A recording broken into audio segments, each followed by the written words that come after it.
ማለት ነው። እግዚአብሔር ከሁላችንም ጋራ ይሁን። በዘመነ ሐዲስ ኪዳን ወይም ደግሞ የሐዲስ ኪዳን መጻሕፍት የሚባሉትን ከዚህ ጀምሮ መማር እንጀምራለን። የሐዲስ ኪዳን መጻሕፍት የሚባሉትን ብዙዎቻችን ብዙ ጊዜ ስለምንጠቀምባቸው ያው እናውቃቸዋለን። በየቀኑ በየጊዜው የምንጠቀምባቸው መጻሕፍት ናቸው። በአጠቃላይ ባለፉት ትምህርታችን ላይ እንዳየነው መጻሕፍት ብሉይና ሐዲስ ኪዳን ተብለው በትልቅ ክፍሎች በሁለት ነው የሚከፈሉት። የብሉይ ኪዳን መጻሕፍትን ባለፈው እንዳየናቸው ናቸው። አሁን ግን ወደ ሐዲስ ኪዳን እንመጣለን። ስለ መጻሕፍት አንድ ሐሳብ ላንሳና ልለፍ። በዚህ ላይ እንግዲህ መጽሐፍ ቅዱስ ዛሬ የምንለው መጻሕፍት ሳይኖር በፊት ሰዎች እግዚአብሔርን ያምኑ ነበረ። መጻሕፍት ሳይጻፍ በፊት ነው እምነት የተጀመረው። እግዚአብሔርን ማመን ከመጽሐፍ መጻፍ በፊት የነበረ ነው። ምክንያቱም ሕገ ልቦና የሚባል ነበረ። መጽሐፍ ከመጻፉ በፊት ሕገ ልቦና ነበረ። ማለትም ሕጌን በልቦናቸው አኖራለሁ ብሎ አምላካችን በልባቸው ብቻ የእግዚአብሔርን ቃል ሰምተው በአእምሯቸው ይዘው ይኖሩ ነበረ። ገና ያ ሕገ ልቦና የመጀመሪያው ማለት ነው። ይሄ በሕገ ልቦና ሰዎች ኖረዋል። የመጀመሪያዎቹን ሰዎች ኦሪት ከመምጣቱን በፊት ስናይ ለማለት ነው። ከዘፍጥረት መጀመሪያ አካባቢ ጀምረን ስናይ የተጻፈ ነገር የለም።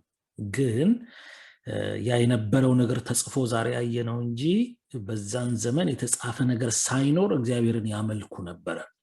በእነ አባታችን በእነ አብርሃም ጊዜም የተጻፈ ነገር አልነበረም። በአቤል ጊዜ አቤል መስዋዕት ሲሰዋ የተጻፈ ነገር አልነበረም። ግን በልቦናው እግዚአብሔርን ያምን ነበር። አብርሃምም እንደዛው። ስለዚህ የቀደሙት የተወሰኑ አባቶች በሕገ ልቦና እግዚአብሔርን አምልከዋል ማለት ነው። ከዛ በኋላ እግዚአብሔር ሰዎች በልቦና ብቻ ማምለክ አለመቻላቸው መውደቃቸውን አይቶ እግዚአብሔር ሕግ ነው ያኖረው። ያም የመጀመሪያው የሙሴ ሕግ ነው። ኦሪት ተጻፈ ማለት ነው። ሕገ ኦሪት ይባላል። ሕገ ኦሪት መጀመሪያ በሙሴ ነው የተጻፈው። በሕገ ኦሪት መተዳደር ጀመረ ማለት ነው። የሰው ልጅ በተጻፈ ሕግም ጭምር መተዳደር ጀመሩ ማለት ነው። ከሕገ ኦሪት በኋላ ሕገ ኦሪትንም ያው ፍጹም ስላልነበረ ወደ ሕገ ወንጌል ደግሞ በአዲስ ኪዳን ዘመን መጣ ማለት ነው። በሕገ ኦሪት በሕገ ወንጌል ላይ የተጻፉ ነገሮች ያው በመጽሐፍ ላይ ተጽፈው እናገኛቸዋለን። ግን በዘመን ሐዲስ ኪዳን እንኳን ስንመጣ መጽሐፍ ቅዱስ ተጽፎ የምናገኘው ከቤተ ክርስቲያን መመስረት በኋላ ነው ራሱ ማለት ነው። መጀመሪያ ቤተ ክርስቲያን ተመሰረተች። ከዛ በኋላ ደግሞ መጽሐፍ ተጽፈው ተገኝተዋል። ቤተክርስቲያን ከተጻፈ በኋላ ነው። ስለዚህ በጣም በጽሁፍ የተጻፉ ነገሮች ውስን እንደሆኑ መጽሐፍ ቅዱስ ይነግረናል። በዮሐንስ ወንጌል ላይ አሁን በዮሐንስ ወንጌል መጨረሻው ምዕራፍ 21 የመጨረሻው ቁጥር ላይ 21 ላይ የሚነግረው ምንድን ነው? ጌታችን ኢየሱስ ክርስቶስ ያደረጋቸው ነገሮች ቢጻፉ አያልቁም ነው። ቢጻፉ ይህ ዓለም ብራና ሆኖ ማለት ነው፣ ባህሩ ደግሞ ቀለም ሆኖ እንደዚህ ቢጻፍ እንኳ አያልቅም ይላል። ነገር ግን ይሄ ምንድነው? ለድህነታችን ሰዎች መዳን እንዲችሉ የተጻፈ ነው። ሰዎች አውቀው እግዚአብሔርን አውቀው መዳን እንዲችሉ የተጻፈ እንደሆነ ይነገራል። ስለዚህ ያልተጻፉ ደግሞ በጣም ብዙ ነገሮች እንዳሉ መገንዘብ አለብን። ስለዚህ የተጻፉ ዛሬ በመጽሐፍ ቅዱስ ላይ ተጽፈው ዛሬ የምናገኛቸው ነገሮች ለድህነታችን ለመዳን የሚበቁ ነገሮች ናቸው። ለመዳን የሚያበቁን ነገሮች ናቸው እንጂ የእግዚአብሔርን ነገር ሰው መርምሮ ሊደርስበት አይችልም። ጥልቅ ነው የእግዚአብሔር ነገር ማለት ነው። ስለዚህ እግዚአብሔር አምላካችን በዚህ በአዲስ ኪዳን መጻሕፍት ትምህርታችን ላይ ስናጠና አዲስ ኪዳን መጻሕፍት ምን ያክል ሰዎችን ለመዳን እንደሚያግዙ፣ ሰዎችን ወደ እግዚአብሔር እንደሚያቀርቡ የምናይባቸው ናቸው። እንግዲህ በዚህ በትንቢተ ኢሳይያስ 34:16 ላይ የተጠቀሰ አንድ ቃል አለ። በእግዚአብሔር መጽሐፍ ፈልጉ አንብቡ ይላል። አፌ አዟልና መንፈሱም ሰብስቧቸዋልና ከእነዚህ አንዲት አትጠፋም ይላል። ቃሉ የሚጠፋ አይደለም። ቃሉ ሁሌ ዘላለማዊ ነው። ሰማይና ምድር ያልፋል፣ ቃሌ ግን አያልፍም ብሏል ጌታችን ኢየሱስ ክርስቶስም። ስለዚህ ሁሌ በመጽሐፍ ላይ ያለውን ቃሉን እንድንፈልግ እንድንማር እግዚአብሔር አዟል። ስለዚህ መማር አለብን፣ መፈለግ አለብን፣ ሁሌ መትጋት ይኖርብናል ቃሉን በመፈለግ ሂደት ውስጥ ማለት ነው። ብሉይና ሐዲስ ኪዳን ጋር እንምጣና ብሉይና ሐዲስ ኪዳን ወደ ብሉይና ወደ ሐዲስ ኪዳን ነገር ስንመጣ ዛሬ እንደ መግቢያ የሚሆኑትን ሐሳቦች ነው የምናነሳው። መጽሐፍ ቅዱስ ብሉይና ሐዲስ ኪዳን በሚል ሁለት ክፍሎች የተመደበ ነው። ብሉይ ኪዳን ወይም ደግሞ የመጀመሪያው ኪዳን የሚባለው እግዚአብሔር ለእስራኤል ሕዝብ በሙሴ አማካኝነት የሰጣቸው ኪዳን ነው። ሕዝበ እግዚአብሔር ሕዝቡን ማለት ነው ከእስራኤል ጋር ያደረገው ኪዳን ያደረገው ስምምነት ነው። ኪዳን ስምምነት ነው። ስምምነት ማለት ነው ቃል መግባት ስምምነት ማለት ነው። የማን ኪዳን ነው? የሕዝብና የእግዚአብሔርና የሰዎች ማለት ነው። ያንን እግዚአብሔር ከሙሴ ጋራ 10ቱን ትእዛዝ በሰጣቸው ጊዜ ለሕዝቡ ቃል መግባቱን እናገኛለን። በዚህ በዘዳግም ላይ የምናየው ምንድነው? ታደርጉትም ዘንድ ያዘዛችሁን ቃል ኪዳን 10ሩን ቃላት ነገራችሁ ይላል። 10ሩን ቃላት ሲነግር ታደርጉትም ዘንድ ነው ያደርጉት ዘንድ 10ሩን ቃል ኪዳን ለሕዝቡ ነገረ ይልና በሁለቱም በድንጋይ ጽላቶች ላይ ጻፋቸው። ሙሴ በሁለቱም ድንጋይ ጽላቶች ላይ ጽፎ 10ሩን ቃላት እንደሰጠ የሚያሳይ ነው። በዘዳግም 4:13 ላይ እናገኛለን። የ10ቱ ትእዛዛት ሲሰጥ እግዚአብሔር ከሕዝቡ ጋር ቃል ገብቷል። ሕዝቡም እሺ እንሰማለን ብለዋል። እና የብሉይ ኪዳን ቃል ሕዝበ እግዚአብሔርና እግዚአብሔር ቃል የገቡበት ነው። ትእዛዛትን ሰጣቸው። ትእዛዛትን እየፈጸሙ እንዲኖሩ በውስጡ በጣም ብዙ ዝርዝር ሀሳቦች እና ዝርዝር ነገሮች አሉት። ያ ነው ቃል ኪዳን የተባለው። እንግዲህ ከዚህ በመለስ ደግሞ በብሉይ ኪዳን ይህንን ካየን በሐዲስ ኪዳን ያለው ደግሞ በአዲስ ኪዳን አዲስ ኪዳን ስንል በብሉይ ኪዳን የተተነበየና ክርስቶስ ደሙን አፍስሶ ያቆመው ኪዳን ማለት ነው። እንግዲህ ብዙ ነገሮችን እዚህ ላይ መናገር ይቻላል። አዲስ ስንል ያረጀ አለ ማለት ነው። አዲስ ስንል የቀድሞ እንዳለ የሚያሳይ ነው። የቀድሞ አለ፣ አዲስ አለ። ሁለት ነገር ነው ያለው። አዲስ ኪዳን የተባለው ብሉይ ኪዳን ስላለ ነው። ብሉይ ማለት የቀድሞ ማለት ነው፣ ያለፈው ማለት ነው፣ በፊቱ ኪዳን ማለት ነው። አዲስ ኪዳን ግን አዲስ ኪዳን ማለት ነው። ለምንድን ነው አዲስ የተባለው የሚለውን አንድ ሀሳብ ብናነሳ ትልቁ አዲስ የተባለበት ዋናው ጉዳይ የሰዎችን ውድቀት የምናይበት። አሁን ሰው ወድቆ ነበረ። ሰው ከወደቀ በኋላ ይሄ ዓለም ምንድነው የሆነው? አሮጌ ነው የሆነው። አሁን ኃጢአት አሮጌ ያደርጋል። ከእግዚአብሔር ጸጋ ተራቁቶ ነበር አዳም። የአዳምን ታሪክ ስናቅ አዳም ከእግዚአብሔር ተለየ። በተለየ ሰዓት ላይ አዳም ወዴት ነህ ባለው ሰዓት ላይ ብላ አትብላ ካልከኝ ነገር በላው አለ። ራቁቴን መሆኔን አወቅኩ ተሸሸኩ ብሎ ራቁት መሆን ማለት ጸጋን መገፈፍ ማለት ነው፣ በኦሪት ዘፍጥረት ምዕራፍ 3 ላይ እንደምናገኘው። ስለዚህ ሰው ጸጋውን ተገፈፈ፣ ወደቀ። አዳም ኃጢአት ሰራ፣ በደለ። እግዚአብሔር አምላክ ያላዘዘውን ነገር አደረገ። ከዛ በኋላ ሞትን ትሞታለህ ተብሎ ነበርና የሞት ባለቤት ሆኗል አዳም። ያ እንግዲህ ምንን ያሳየናል? አሮጌን ነገር ነው የሚያሳየው። አሁን ከዛ በኋላ ደግሞ አዳም እኮ ኃጢአት ሰርቷል፣ ተጸጽቷል። ከአዳም በኋላ ያለው ትውልድ ደግሞ ምንድነው ያመጣው? ጣዖትን ማምለክ። ሰው አሮጌ ሆነ ማለት ነው። የሰው ልጅ አሮጌ ህይወት በሰው ልጆች በዛ። ስለዚህ ያ የነበረው አሮጌ ህይወት በአዲስ መተካት ነበረበትና ያንን እግዚአብሔር አምላክ ቃል በገባው መሰረት መጀመሪያ ብሉይ ኪዳን መጣ፣ የመጀመሪያው ኪዳን። በኋላ ደግሞ ሐዲሱ ኪዳን መጣ ማለት ነው። ብሉይ ኪዳን ለሐዲሱ መንገድ ጠራጊ ነው፣ የመጀመሪያው ማለት ነው። ለዚህ ነው ሐዲስ ኪዳን በብሉይ ኪዳን የተተነበየ እና ክርስቶስ ደሙን አፍሶ ያቆመው ቃል ኪዳን ነው። በትንቢተ ኢሳይያስ ኤርምያስ 31:31 ላይ እነሆ ከእስራኤል ቤትና ከይሁዳ ጋር አዲስ ቃል ኪዳን የምገባበት ወራት ይመጣል ይላል እግዚአብሔር። ያ አዲስ ቃል ኪዳን የምገባበት ወራት ይመጣል ማለቱ ያው አዲሱ ዘመን በጌታችን በኢየሱስ ክርስቶስ በደሙ መፍሰስ እግዚአብሔር የሰውን ልጆች የሚያድንበት ያንን አዲሱን ዘመን ነው። አዲስ ኪዳን ብሉይ ኪዳንን ፍጹም አድርጎታል ማለት ነው። አዲስ ኪዳን ብሉይ ኪዳንን ፍጹም አድርጎታል፣ በአሮጌው ፈንታ አዲሱ ተተክቷልና ይላል። አሁን አዲስ ሲመጣ ብሉይ ኪዳን ምንድነው? ተፈጸመ። ብሉይ ኪዳን በአዲስ ኪዳን የሚፈጸም ነው። በአሮጌው ፈንታ አዲሱ ተተክቷልና በቀድሞ ፈንታ አዲሱ መተካቱን የሚያሳይ ነው። አሁን አዲስ ኪዳን የጽድቅ መንገድን የሚያሳይ ነው።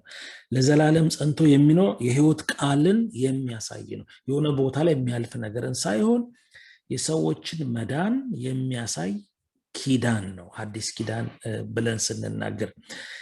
አዲስ ኪዳን የብሉይ ኪዳን ትርጓሜ ነው ይላሉ አባቶቻችን። አዲስ ኪዳን የብሉይ ኪዳን ትርጓሜ ነው። አዲስ ኪዳን የብሉይ ኪዳን ትርጓሜ ነው። እንግዲህ ብሉይ ኪዳን ሲተረጎም አዲስ ኪዳን ነው ማለት ነው። ብሉይ ኪዳን ውስጥ የሆነ የተነገረ ነገር አለ።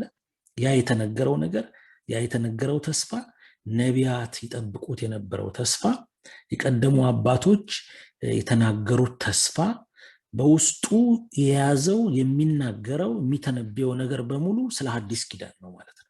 ስለዚህ አሁን አዲስ ኪዳንን ስናየው ብሉይ ኪዳን ተተርጉሞ አገኘ ነው ማለት ነው። እንደዛ ይላሉ አባቶቻችን ሲተረጉሙ። በሌላ መልኩ ደግሞ ብሉይ ኪዳን የአዲስ ኪዳን ትንቢት ነው።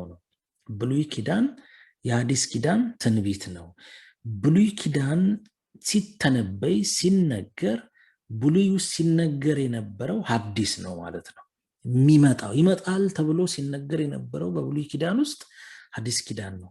የጌታችን የኢየሱስ ክርስቶስ መወለድ፣ አዲሱ ዘመን፣ የሰው ልጅ የመዳን ዘመን ማለት ነው። ሌላው አዲስ ኪዳን የብሉይ ኪዳን ፍጻሜ ነው።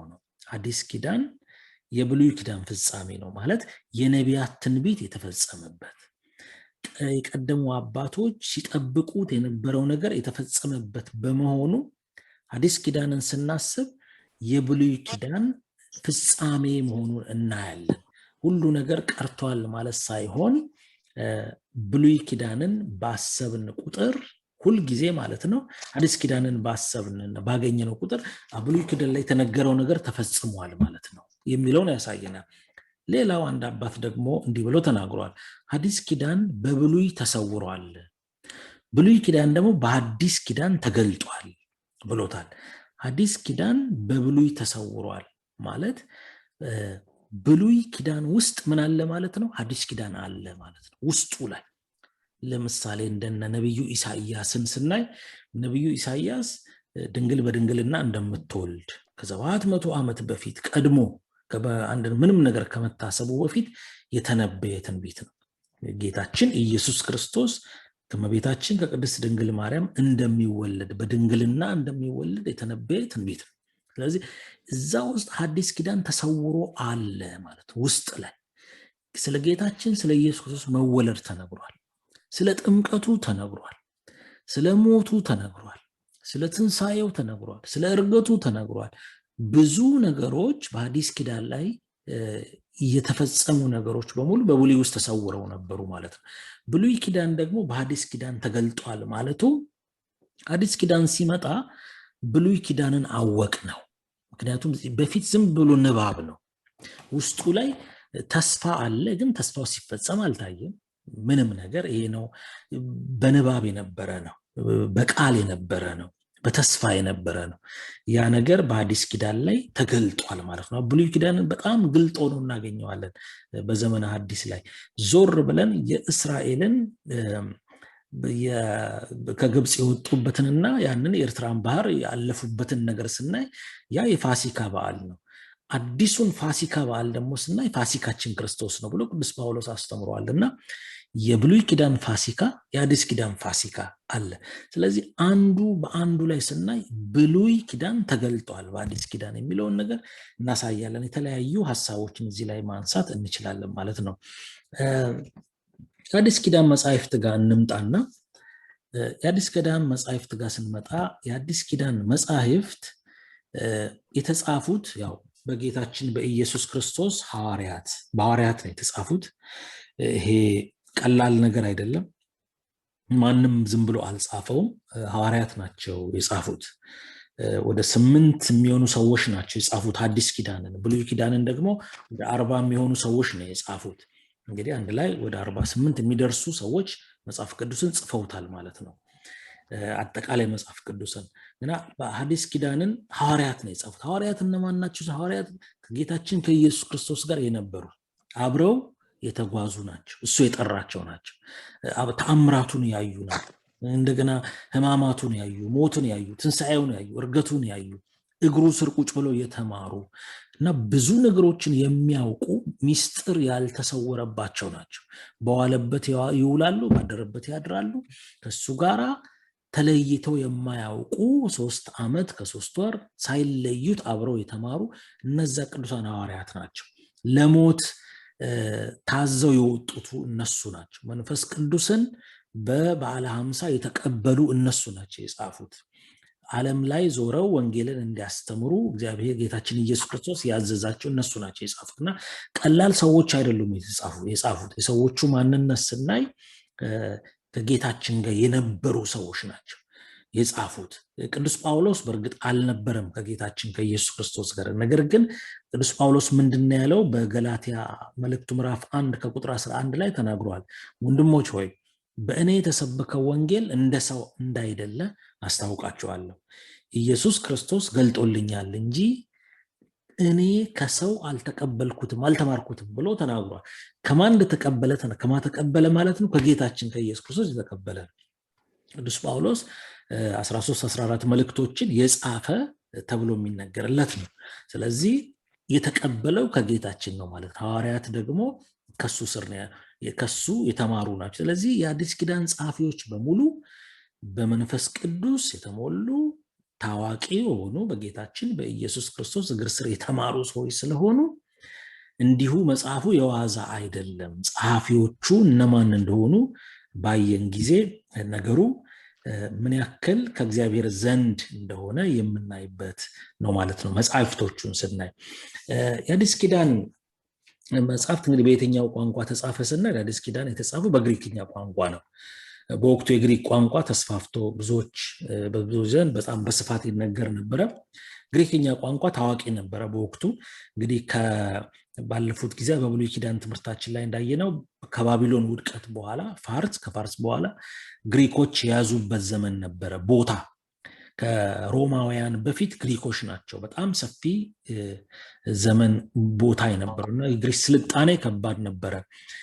ጌታችን ኢየሱስ ክርስቶስ በመጣ ጊዜም የግሪክ ስልጣኔ በጣም ትልቅ ነበረ በዛው በመካከለኛው ምስራቅ ላይ። በዛ ምክንያት ግሪክኛ ቋንቋ የታወቀ ነው። በተለይ በታላቁ እስክንድር በሚባለው ሰው ዘመን ከዛ ጊዜ ጀምሮ ከ330 ዓመት ዓለም አካባቢ ጀምሮ በጣም የተስፋፋ ቋንቋ ስለነበረ በግሪክኛ ቋንቋ ተጽፏል። ሐዋርያትም የጻፉት በግሪክኛ ቋንቋ ነው፣ የአዲስ ኪዳንም ማለት ነው። ስለዚህ አዲስ ኪዳን መምህራን፣ ተማሪዎች ብዙ ጊዜ የግሪክኛ ቋንቋን እንማራለን እንደ ትምህርት።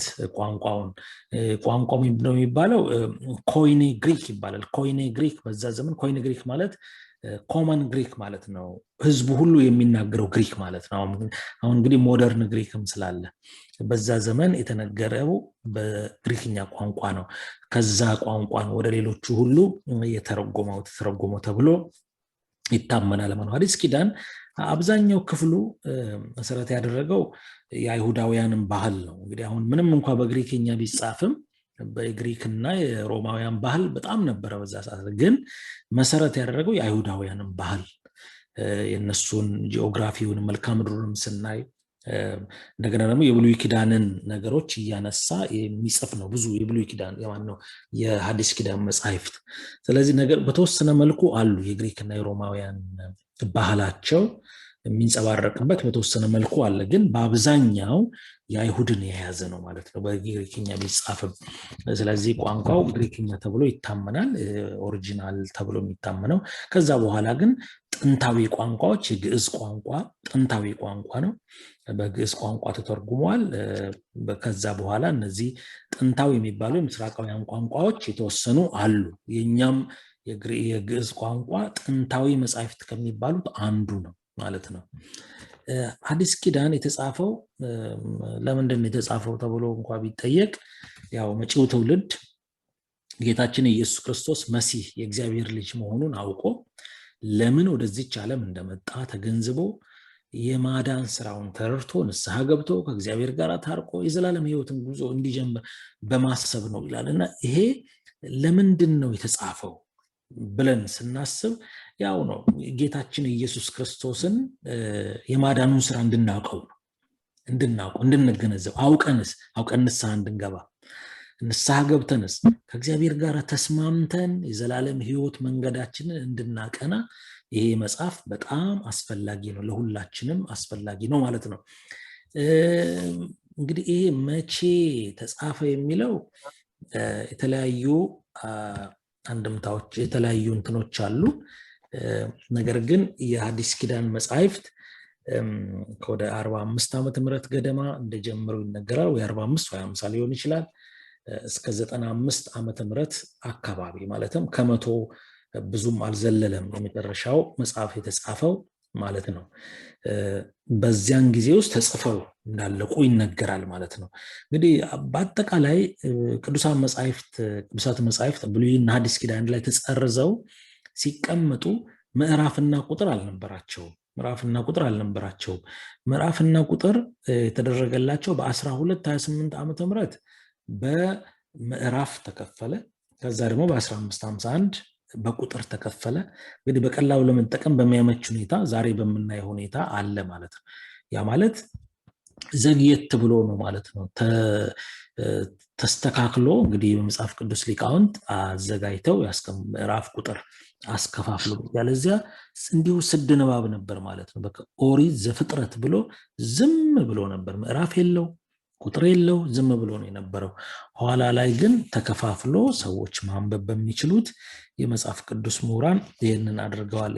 ያንን ያደረጉ ሰዎች ምስጋና ይገባቸዋል። ምክንያቱም ዛሬ በምናይ መልኩ ሰዎች እንዲያጠኑት መንገድን እንትን ብለዋል ማለት ነው፣ አመቻችተዋል ማለት ነው። ሌላው የአዲስ ኪዳን እንግዲህ አዲስ ኪዳን መጻሕፍት የተወሰነው መቼ የተወሰኑ የሚለው በጣም ብዙ ታሪካዊ አንድምታ አለው በውስጡ። የቤተክርስቲያን ታሪክን ስናጠና የምናገኘው ነው። እነዚህ መጻሕፍት በቀላሉ አልተወሰኑም። የአዲስ ኪዳን መጻሕፍት 27 ናቸው፣ 8 ደግሞ አሉ። በእርግጥ አንድ ላይ 35 ናቸው እኛ የምናምናቸው የምንቀበላቸው በኦርቶዶክሳውያን። 8ቱ መጻሕፍት የስርዓት መጽሐፍ ስለሆኑ 8ቱ መጽሐፍት የስርዓት መጽሐፍት ናቸው። ከጌታችን ከኢየሱስ ከትንሣኤው እስከ ዕርገቱ ያለውን የሚናገሩ ናቸው። ስርዓቶች ስለሆኑ ተተርጉሞ ወደ ሕዝብ አልወረዱም። ነገር ግን 27ቱ በየዕለቱ የምንጠቀምባቸው ናቸው። በጥንት ጊዜም ለመጀመሪያ ጊዜ ቅዱስ አትናቴዎስ በ367 ዓመተ ምህረት የሐዲስ ኪዳን መጻሕፍት 27 መሆናቸውን ገልጾ ተናግረዋል። ቅዱስ አትናቴዎስ ማለት ነው። ቅዱስ አትናቴዎስ ማለት የመጀመሪያው በኒቂያ በሚባል ጉባኤ ላይ መናፍቁን አርዮስን እንዲወገዝ ያደረገ ነገረ ክርስቶስ ላይ ጌታችን ኢየሱስ ክርስቶስ እውነተኛ አምላክ መሆኑን የመሰከረ ታላቅ የቤተክርስቲያን አባት ነው ቅዱስ አትናቴዎስ። እሱ መጀመሪያ 27 መሆናቸውን ተናግሯል። በኋላ ላይ ደግሞ በ397 ላይ በሰሜን አፍሪካ በካርቴጅ ዛሬ ቱኒዚያ በምትባለው ቦታ ላይ ሲኖዶስ ስብሰባ ተደርጓል። እንግዲህ በዛ በሲኖዶስ ስብሰባ ላይ አባቶች ተሰብስበው 27 መጽሐፍትን አጽድቀዋቸዋል። እነዚህ 27 የሚባሉት ዛሬ በአራቱ ወንጌላውያን የተጻፉ አራቱ ወንጌላውያን ናቸው፣ አራቱ ወንጌሎች ናቸው። ከዛ ቀጥሎ የሐዋርያት ሥራ፣ ከዛ 13ቱ የሐዋርያው ጳውሎስ መልእክቶች ናቸው። ከዛ ወደ ዕብራውያን ሰዎች የተላከ መልእክት። እንግዲህ ዕብራውያን መልእክት ጳውሎስ ጽፎታል አልጻፈውም የሚል ክርክር ስላለው ነው። ጳውሎስ ላይ ጽፈው ይችላል የሚል ነገሮችን በመሃል ስላሉ ነው። 14ቱን ጳውሎስ ጻፈው ተብሎ ግን ይታመናል። ከዛ የጴጥሮስ 2 መልእክቶች አሉ፣ የዮሐንስ 3 መልእክቶች አሉ፣ የያዕቆብ 1 መልእክት፣ የይሁዳ 1 መልእክት፣ ከዛ የዮሐንስ ራእይ ናቸው። ከዚህ ውጪ እንግዲህ ብዙ መጻሕፍት ነበሩ። የይሁዳ ወንጌል፣ የጴጥሮስ ወንጌል፣ የማርያም ወንጌል፣ የያዕቆብ ወንጌል የመሳሰሉት የሚባሉ ነበሩ። በዛም ዘመን ላይ ማለት ነው የተገኙ ነበሩ። የይሁዳ ወንጌል፣ የጴጥሮስ ወንጌል፣ የማርያም ወንጌል፣ ሌሎችም ነበሩ። የያዕቆብ ወንጌል እየተባለ የሚነገሩ ብዙዎች ነበሩ። እንግዲህ እነዚህ ሁሉ እንግዲህ ተቀባይነት አግኝተው በወቅቱ በቤተክርስቲያን አልተወሰኑም።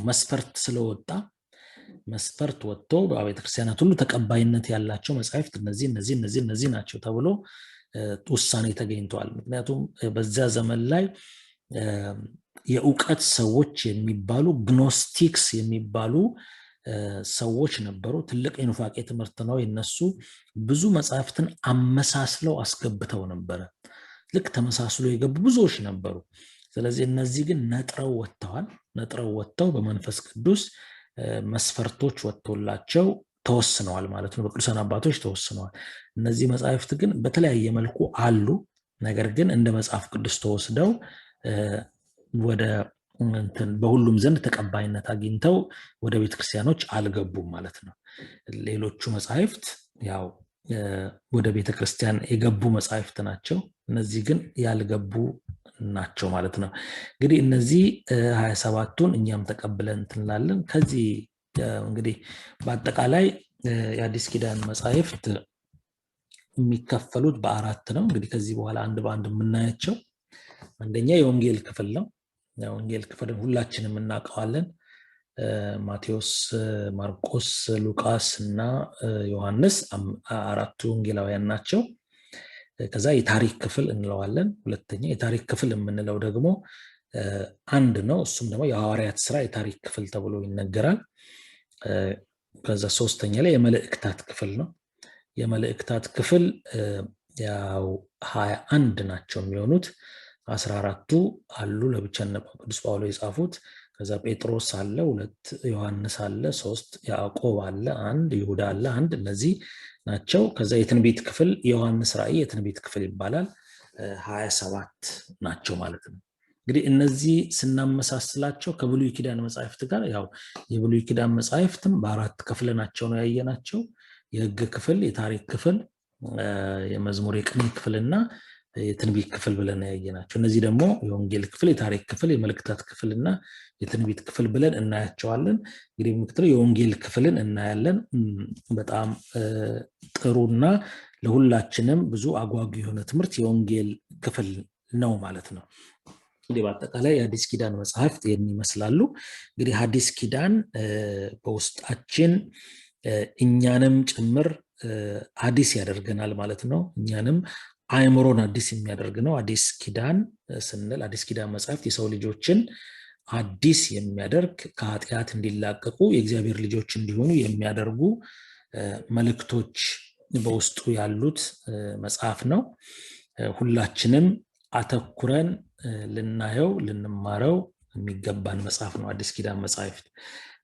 እንዲሁ ዝም ብለን እየሰማን የምንቀመጠው ሊሆን አይገባም ማለት ነው።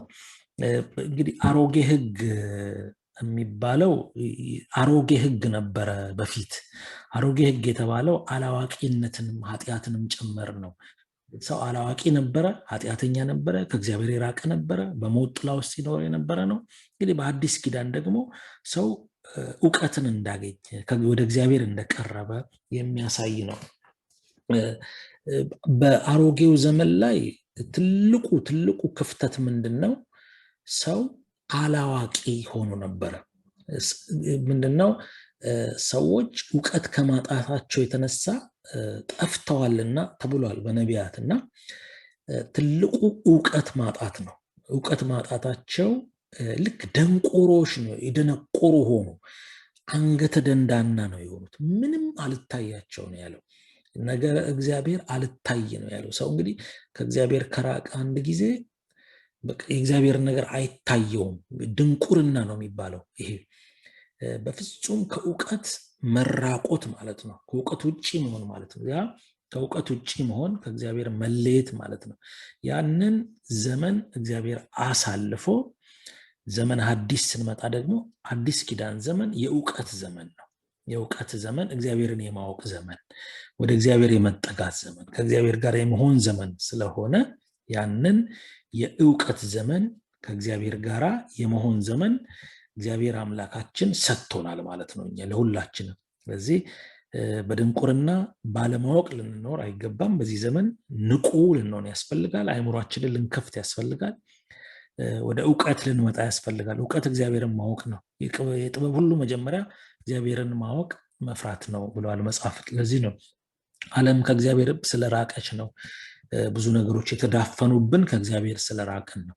ወደ እግዚአብሔር ስንቀርብ አሁን ነገረ ቅዱሳንን ስናስብ ቅዱሳን በጣም አእምሯቸው የመጠቀ ነው። ለምንድን ነው? ያ እውቀት ነው። ያ እውቀት የመጣው እግዚአብሔርን ከማወቅ የተነሳ ነው። ሰው እግዚአብሔርን ሲያውቀው በጣም አዋቂ እየሆነ ይሄዳል። እውቀት እየበዛለት ይሄዳል። አሁን ምንም ልንመዝነው አንችልም የቅዱሳንን እውቀት። እዚህ ቁጭ ብለው እዛ ያለውን ማወቅ ይችላሉና እንኳን የእግዚአብሔር ልብ ስለሚሰጣቸው። ስለዚህ ዋናው ወደ እግዚአብሔር መቅረቡ የእውቀት ዘመን ነውና አዲስ ኪዳን ዘመን እኛም በእውቀት ልንኖር ያስፈልጋል ነው። እግዚአብሔር አምላካችን ይህንን የገለጠልንን በዚህ ዘመን እሱን አውቀን እንደ ቃሉ እንድንኖር እንደ ቃሉ እንድንጓዝ አምላካችን ይርዳን። በዘመነ ሐዲስ ኪዳን ላይ ጌታችን ኢየሱስ ክርስቶስ ያደረገልንን ታላቅ ነገር እያሰብን በፍቅሩ እንድንኖር እሱን እንድናውቀው እግዚአብሔር አምላካችን ሁላችንን የሚርዳን። እንግዲህ ይህን አሁን መግቢያ ትምህርት እዚህ ላይ እንጨርሳለን። በሚቀጥለው ወንጌልን እንጀምራለን። እግዚአብሔር አምላካችን በመካከላችን ተገኝቶ ስላስተማረን ስለገሰጸን ስሙ ይክበር ይመስገን። ወስብሐት ለእግዚአብሔር ወለወላዲቱ ሁሉም ያነበዋል ምዕራፍና ቁጥሩን ሁሉም ይጠቅሰዋል። በዚህ ብቻ አይበቃም ተርጓሚ ያሻዋል። በዚህ ብቻ አይበቃም ተርጓሚ ያሻዋል። እንደ ፈቃዳችን ብንተረጉመው እንደ ፈቃዳችን ብንተረጉመው በውስጡ የሚያስቀር ብዙ ስህተት አለው። በውስጡ የሚያስቀር ስህተቱ ብዙ ነው። ከቶ በሰው ፈቃድ ትንቢት እንዳልመጣ ከቶ በሰው ፈቃድ ትንቢት እንዳልመጣ ይነግረናል መጽሐፍ ከሕግ እንዳልወጣ ይነግረናል መጽሐፍ ከሕግ እንዳልወጣ። እንጠይቅ መምህራን ያሉት በደረጃ እንጠይቅ መምህራን ያሉት በደረጃ እናንብብ መጻሕፍት የሆኑት ማስረጃ እናንብብ መጻሕፍት የሆኑት ማስረጃ። መጽሐፍ ቅዱስን ሁሉም ያነበዋል ምዕራፍና ቁጥሩን ሁሉም ይጠቅሰዋል። በዚህ ብቻ አይበቃም ተርጓሚ ያሻዋል። በዚህ ብቻ አይበቃም ተርጓሚ ያሻዋል። ለዝማሬው የአምላካችን ስም የተመሰገነ ይሁን።